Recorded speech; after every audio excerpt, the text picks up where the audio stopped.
Салем достар, это Каштанов. Минин Каштанов реакшн канала Макош Келдиниздер. И сегодня у нас будет реакция на видео под названием «Этот ужасный казахстанский сервис». Меня в комментариях один из подписчиков просто завалил опять же комментариями, чтобы я посмотрел уже наконец-таки и сделал реакцию вот именно на это видео. Так что, дружище, выполняю твою просьбу. И вам всем, ребята, пишите комментарии, на какие видео сделать реакции, рано или поздно. Я все равно доберусь до вашего комментария и сделаю реакцию по вашей просьбе. Опять же, комментариев пишут очень много, я думаю, вы это все прекрасно понимаете, ведь на канале 50 тысяч подписчиков. Кстати, за это всем Улькен Рахмет. И запросов очень много, на все сделать просто нереально, физически нереально, нету столько времени. Но, как говорится, опять же, рано или поздно я доберусь до каждого. Понимаю, звучит как угроза, но все же. Так, ребята, по традиции, опять же, Улькен Рахмет за то, что подписываетесь на канал. А кто еще не подписался, внизу кнопка. Ребята, вот прямо сейчас ставьте на паузу, проходите вниз, прожимайте кнопку подписаться. И сразу можно лайк поставить автоматом. Ну так, типа авансом. Все, ребята, приступаем. Кеттик. Обслуживание в Казахстане, если не на должном уровне, то точно не на высоком. Зачастую обслуживают клиентов на ***бись. И все это в первую очередь из-за нашего ужасного менталитета и из-за отсутствия конкуренции на рынке. В более развитых странах осознают, что деньги им платят клиенты и дорожат клиентами. Искренне желают, чтобы они приходили к ним вновь и вновь. Что касается Казахстана, то у нас зачастую монополия во всем. Медицина, образование и многие социальные структуры принадлежат государству. А авиакомпании, банки, крупные корпорации и АЗСы – все, как правило, в одних руках. Кстати, ребят, вот по этой теме в комментариях пишут, да и вообще, вот судя по видео, тем, которые я смотрел, я так понял, у вас одна банковская карта, да? И это называется... Блин, забыл, как у вас карта банковская называется? Блин, вот только что крутилась прямо на языке. Каспий. Каспий Голд, да? То есть, как бы, в принципе, нету, я так понимаю, других банков, да, или другой карты, потому что постоянно где-то в названии или еще где-то я слышу, или в комментариях кто-то пишет Каспий Голд. Все, больше нету ничего. Или все-таки есть? Вот за этот момент, ребят, напишите, пожалуйста. Потребительской массы выбор не особо велик.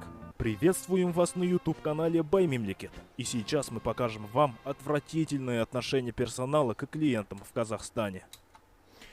Ребят, я понимаю, что многим, возможно, не понравится этот ролик. Кто-то может сказать, что это не патриотично или еще что-то. Но, блин, ребят, это действительно реальность. Давайте, как бы, ну, адекватно к этому относиться. Ну, потому что это есть. И, ну, как бы, понятное дело, не мне это судить, да, гражданина другой страны. Но, как бы, я могу то же самое сказать и про мою страну. У нас это тоже есть. Просто надо реально адекватно относиться к тем вещам, которые происходят вот прямо здесь и сейчас. От этого никуда не уйдешь. Если мы скажем, что да нет, у нас такого нету, ну, наверное, это будет неправда. И, как сказать... От этого, ну, не уйдешь. От того, что ты скажешь, что этого нету, это не пропадет и не исчезнет. Это все равно будет. Так что трезво воспринимаем неудобную информацию. Ну, в данном случае для вас. Опять же, для моей страны то же самое. Такие же ролики. Все у нас то же самое происходит. У нас, блин, кроме каких-то национальных менталитетов, национальных моментов, ну и, конечно же, в принципе, менталитета, у нас все остальное одинаковое. Но размер чуть-чуть побольше страны. Все остальное то же самое. То же самое. Так что, ребята, давайте смотреть и, как говорится, мотать на ус. Поехали. Это ужасное и свинячее отношение к своим клиентам, к своему народу продемонстрировала продавщица мороженого, которая мыла ложку в воде из фонтана и этой же ложкой накладывала детям мороженые шарики. И при всем этом рядом с ней бегает и ее дитя. Вот эту ложку она только что сейчас набрала воду в фонтане и теперь моет ложку. А потом этой ложкой накладывают мороженое всем. Прикольно. Давай спросим. Это центр Астаны, да, ребят? Это прям самый центр Астаны. Но, ребят, такие люди везде есть. Я не то, что пытаюсь ее как-то защитить или оправдать. Ну, дело не конкретно сейчас в ней, а вообще в принципе. Такие люди есть везде. Даже, я думаю, в той же самой где-нибудь в Европе или в Америке. То же самое можно встретить. Женщина, я видел, что вы воду набрали только что с фонтана, а потом, может, вы моете ложку и вот так вот накладываете в мороженое. Я хочу вас фотографировать и в Акимат сейчас выставить на сайт. Я вас уже снимаю на видео. Вот вы ее разливаете, а своего ребенка не хотите такой же водой накормить и напоить, а? У вас же здесь ребенок ходит. Вы еще смеетесь? Ей сказать нечего. Классно. А вы сами эту воду не хотите выпить с фонтана, а? Ей просто Здорово. сказать нечего. Это какую же ненависть к людям или невежество нужно иметь, чтобы вот так вот фактически травить людей? Да нет, ребят, мне кажется, там ни ненависть, ни невежество. Это просто дай похер. Я бы сказал пожестче, да, формат моего канала. И сам для себя решил, что не буду материться на канале. Но там совсем другое слово. Не похер, а пожестче. Все. Турецкий гражданин Огас Доган, будучи профессиональным переводчиком тюркских языков, приехав в Казахстан, хотел открыть счет в банке Казком. Однако он столкнулся с некоторыми сложностями. Казком есть. В банке никто не смог обслужить его на казахском языке. В смысле? Сәлеметсіз бе? Осы кісімен мен қазақ тілінде сөйлескім келеді. Маған жауап берсінші. Қазақ тілінде сөйлеңіз. Сіз неге Это в каком году было, ребят? қызмет көрсетуден бас тартып жатырсыз? Кто-нибудь его остановит сегодня? Жігіттер, қыздар, бастықтарыңыз қайда? Қазақ тілінде сөйлеңіз.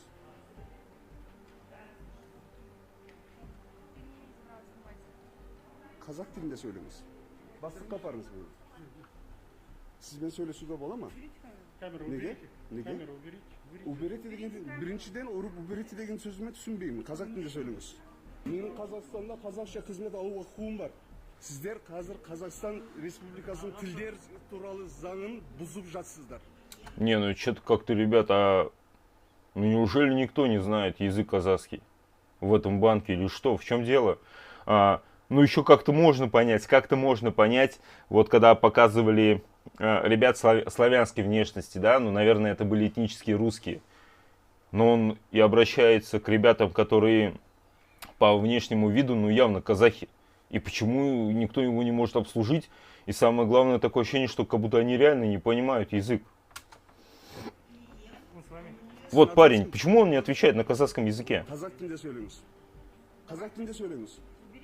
Тоже, да, Мемлекеттік девушка? тілде сөйлеңіз. Явно казашка. Камеру уберите. Уберите деген сөзді түсінбеймін. Хорошо, ладно, стойте. То есть, чтобы вы понимали, как это нелепо все звучит, иностранец приезжает в Казахстан, более того, в столицу страны, заходит в казахстанский банк, начинает говорить на казахском. Сотрудники банка в ответ начинают обслуживать его исключительно на русском. На просьбу обслуживать его на казахском языке сотрудники банка наотрез отказываются разговаривать на казахском, а в итоге еще и выгоняют этого иностранца из банка. Не подумайте, что Огас Доган, зная русский, просто патриотично требует говорить на казахском. Огас Доган реально не знает русского языка, а знает только тюркские языки. Блин, тем более, да? Дело-то не в том, что в каком-то там социальном эксперименте, да, когда человек на принцип пошел. Тут, ну, реально, вот как если нам говорят, если он русский даже в принципе не знает, он знает казахский язык как переводчик. Блин, нифига себе. Я вообще этот момент сейчас не понял. А тогда как же вот эти все другие видео, которые я смотрел на своем канале, когда наоборот там какие-то русские жалуются на то, что, ну, этнические русские жалуются на то, что везде говорят на казахском языке, и мы не можем обслужить, нас притесняют. Я не знаю, конечно, в каком году было снято это видео, но, ребят, где тут притеснение? Тут, блин, в принципе, отказываются на казахском даже говорить. Понятное дело, это пример конкретно этого банка. Может быть, в других местах по-другому. Ну, блин, это столица. Столица страны Казахстана. Астана. Наверное, тогда еще была Астана. Сейчас это Нур-Султан. В той же столице Что-то я вообще Астане вот это не женщина понял. зашла с сыном в магазин «Спортмастер», чтобы купить кроссовки с указанной ценой в 11 240 тенге. Однако, когда она подошла к кассе, там выяснилось, что кроссовки стоят в 2 раза дороже – 22 490. В законе о защите прав потребителей написано, что продавец обязан продать товар по цене, которая указана на ценнике. Но администратор этого магазина отказался исполнять законные требования покупателя. Указано 11 240 тенге. Все правильно. Коробку принеси мне, пожалуйста. Я хочу получить товар по этой цене. Сейчас мы посмотрим на коробку, какая цена указана. Мне не важно, какая цена Ну, указана девушка- у вас на коробке. Это, по-моему, называется публичная оферта. Когда человек пришел, увидел ценник, который выставлен на витрине. Не на коробке, не где-то там в базе, не в их там 1С программах, или я не знаю, какие программы там используются у вас. Это все, вот, есть ценник, ты пришел, ознакомился с ценником, согласился на эту, это вот как раз таки все вот это вот называется публичная оферта. И все, отдаешь деньги, забираешь товар. А вот, это уже, ну не знаю, может юристы меня смотрят или нет, или у кого там есть юридическое образование. Наверное, это можно уже, как сказать, сделать вывод, что это мошенничество. Потому что заведомо ложная цена на ценнике в 11 тысяч тенге.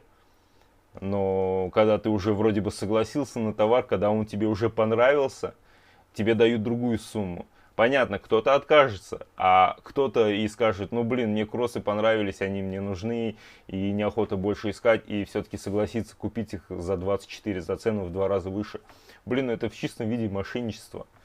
Такое, как бы, типа прикрытое, ну такое, неявное, а может быть даже и явное, ну как будто явное мошенничество. Коробки. Вы мне, как продавец, указываете цену на товар, который у вас стоит с ценником.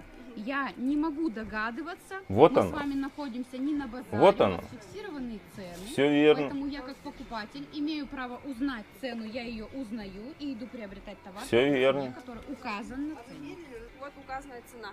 Оказывается, на цене. Не, это надо совершенно вызывать. другая цена указана. А зачем вы написали? Они вас обманывают. И меня обманули. Я дождалась 20 минут очереди. Я пойду в кассу, с меня возьмут 22 тысячи? Да, представляете, да, вот так. А что здесь, Нет, базар? А где ваш Нет. администратор? Можно вам? Вот она администратор. Вы администратор? Представляете, да? Не, ну это же неправильно. Все бы ничего, но блогер и общественный деятель Танирберген Бердонгар, ссылаясь на это видео, поехал в этот же магазин проверить, как там обстоят дела с ценниками после скандала. месте. Эти кроссовки Фила, да? Но они стоят тоже не на своем месте. Хм. Это ценник, это их ценник, да? А где их ценник? Вот здесь. Ха, Это их ценник? Я не это знаю. Цена этих кроссовок? А где этих кроссовок цена? Вот такое вот отношение к потребителям. Все в разброс. Ценники старые, никто не следит за ценниками товаров. Тем самым вводят в заблуждение потребителей, доставляя массу неудобств. Откровенно наплевательское отношение к клиентам. В этом видео водитель приехал на АЗС «Газпром» в Шымкенте и заказал полный бак. Однако АЗС умудрились в 70-литровый бак залить все 87. Ребята, я вот смотрю на все эти видео, да, и прям, ну, реально, все то же самое. Все у нас есть то же самое. Я вот так вот понимаю, да, этот ужасный казахстанский сервис, название видео. Это видео, наверное, конечно же, для внутреннего использования, да, что называется. Не для того, чтобы где-то за границей посмотрели это видео и, ну, типа, очернить Казахстан, да, ну, типа, чтобы о нем плохо подумали еще. Ребят, ничего такого, я вот сейчас смотрю, и у меня нет такого, что, типа, о, нихера себе, Казахстан, да вы что там, я туда не поеду никогда, вы что? Не, ребята, абсолютно нет таких мыслей. Это я наперед проговариваю, если у кого-то такие мысли из вас возникают, из тех, кто меня сейчас смотрит, абсолютно нет. Я вот прям вот смотрю и прям в какой-то момент поражаюсь прям один в один. Все то же самое. И сколько в Ютубе роликов у нас в России, когда махинации идут с бензином, когда там или не доливают, или как в этом случае якобы переливают и так далее. И эти тоже эти ценники. Дело не в то, что не только в Спортмастере, а вообще как бы во всей вот этой сфере магазинной. Так что, ребят, все нормально. Чтобы выяснить, Ну как как? такое возможно, Конечно же, ненормально, водитель подошел если с конкретно. вопросами на кассу. Оператор АЗС, не зная в чем причина, начала требовать оплату хотя бы половинку от лишних 17 литров. Чего? Требует она не очень В профессионально, смысле? грубо и нервно. В духе, короче, ничего не знаю, Хотя бы. плати и отвали. 70 литрлік бакке 87 литр құйған қызметкерлер. Не, ну это опять же, да, явно мошенничество тоже. Это прикиньте, да, сколько они народу так облапошили. Жартысын төле дегенсің да, жартысы сіздің ошибкаңыз, жартысы біздің ошибкамыз болғаны ма сонда? А? Қалайсың да, мен сонда сіздерге келгенім үшін кінәлі болдым ба? Не үшін кінәлі болдық? Біз соны түсіндіріп айтшы. Соны түсіндіріп айтшы, мен не үшін кінәлі болдым? Мен білсем айтатын. Білмейтін болсаң, білмейтін нәрсеңе не үшін ақша аласың онда? А там рядом сотрудник, да, стоит в полиции, я так понимаю. Или охранник. Түсіндірші, 70 литрлік бактың үстіндегі 87 литр, 17 литр қақтың төле деп жатсың. Қойыңызшы, маған ақшаны беріңізші. Бір тиын бермеймін. Қазір 9000 теңгені де бермеймін. Қалай бермейсің? Ананы халықтың бәрін осылай алдырып жүрсің ба? Ребят, я, конечно, не понимаю, о чем они разговаривают, но как бы в Адамгершілік целом емес, понятно. маған сенің адамгершілігің қажет емес. Понятен их спор. Қажет емес. Сенің дұрыс жұмыс істегенің қажет бұл қоғамға. Инцидент прокомментировали в компании «Газпром». Признав вину, сказали, что произошел сбой в работе бензоколонки, Сбой, а ага. также уволили сотрудницу за некорректные отношения с клиентами. А если подумать, сколько же машин прошло через это АЗС и сколько же лишних денег заработал АЗС что на я якобы говорил. своих ошибках. С трудом верится в то, что произошел сбой. Мало того, что топливо необоснованно дорожает в Казахстане из года в год, так еще и АЗС занимается надувательством граждан.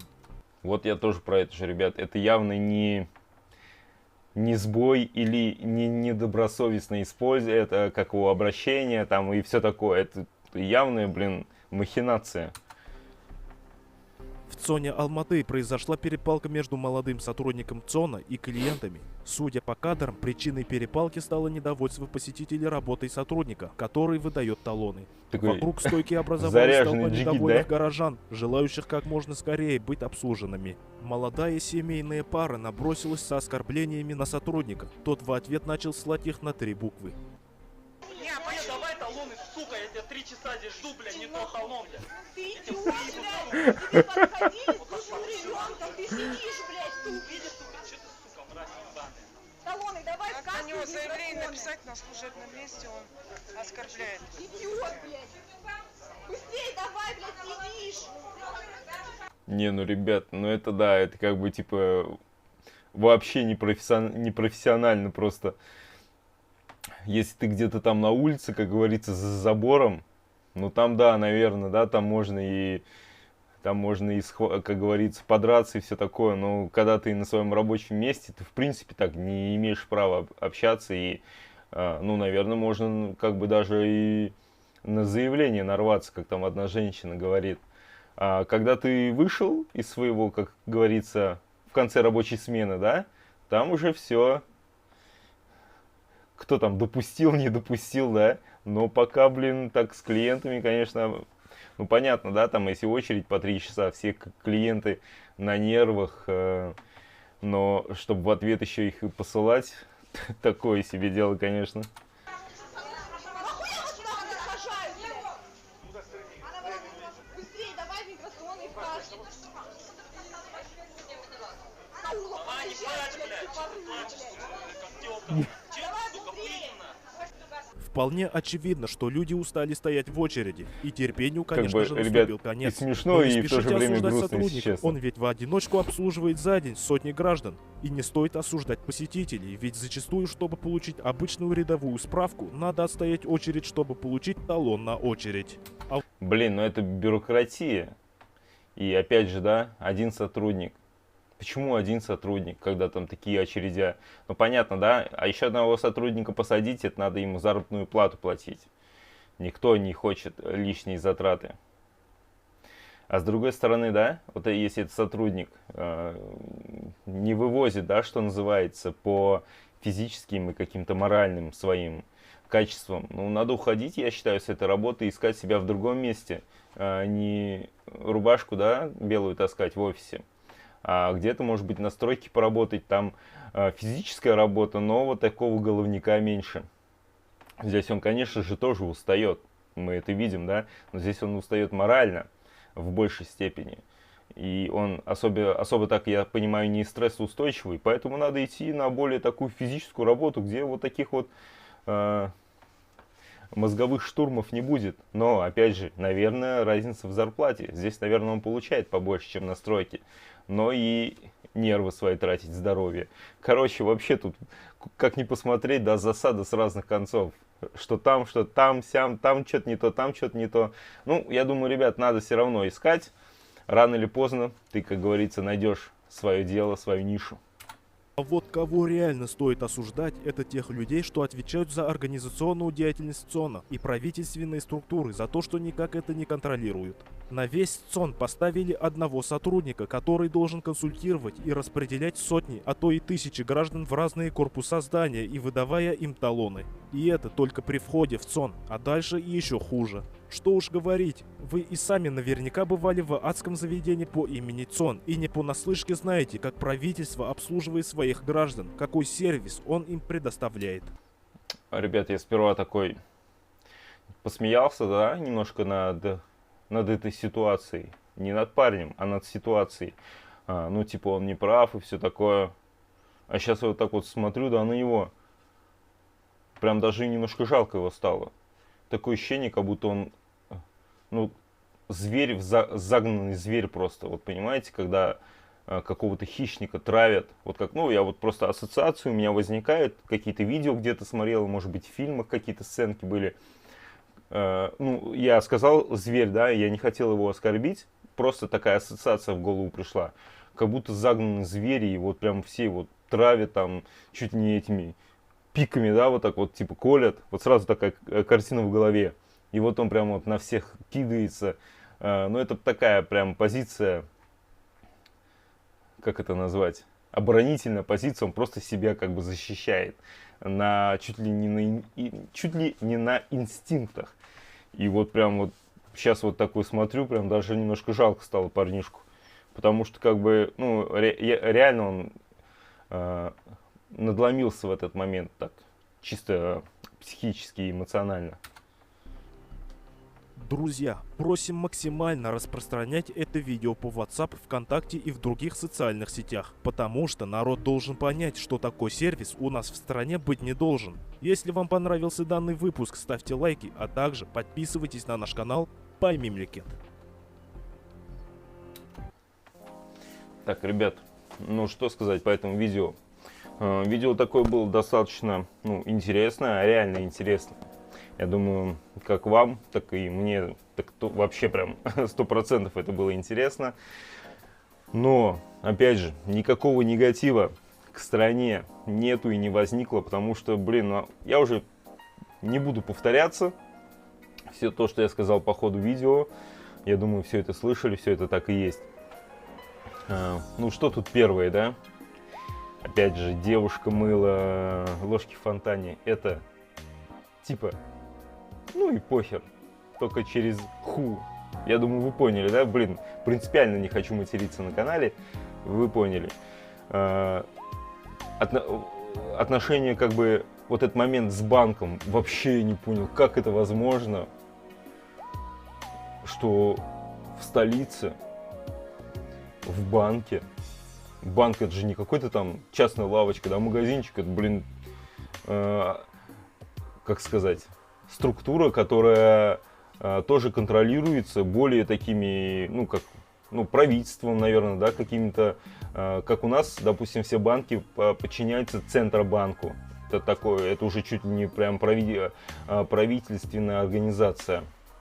У вас, скорее всего, то же самое, наверное, такая же структура, ну, как бы принцип также выстроен.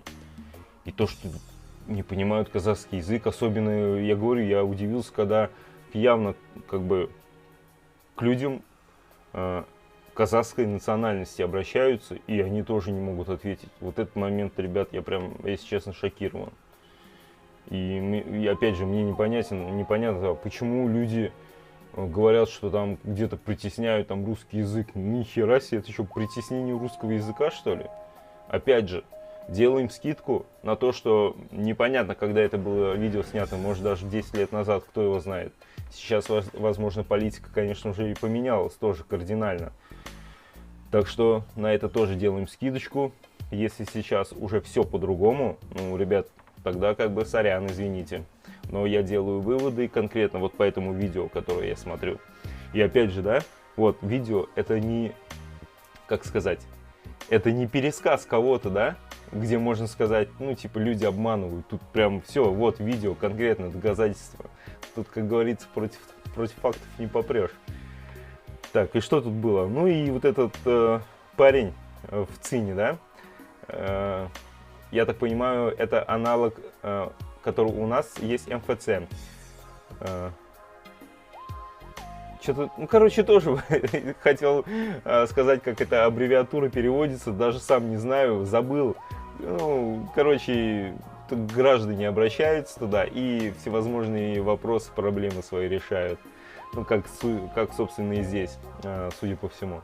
Блин, ну просто жалко парня, ему, мне кажется, надо уходить с этой работы, явно не вывозит. Я не знаю, кто там, в принципе, должен работать и кто сможет это все вывести, вот это вот такой гнет и гнев общественности. Ну, блин, вообще, судя по всему, это адская работа, еще-то лучше где-нибудь, наверное, лопатой помахать. Наверное, еще и, может быть, еще и больше заработаешь. Ну, опять же, да, смотря где лопатой махать. Так, ребята, ну, интересное видео, вроде бы такое, как бы, грустное, но в то же время и интересное. Такие у меня ощущения, эмоции и мысли. Ребята, пишите комментарии, все, что вы думаете по моей реакции по этому видео. Пишите какие-то свои факты. Вот вы как жители напишите, что здесь как бы правда, что неправда, насколько эти проблемы актуальны. Ну, правда и так правда, да, мы это видео видели, против видео не попрешь, но все же. Так, все, ребята, подписывайтесь на канал, ставьте лайки под этим видео. Всем удачи, пока.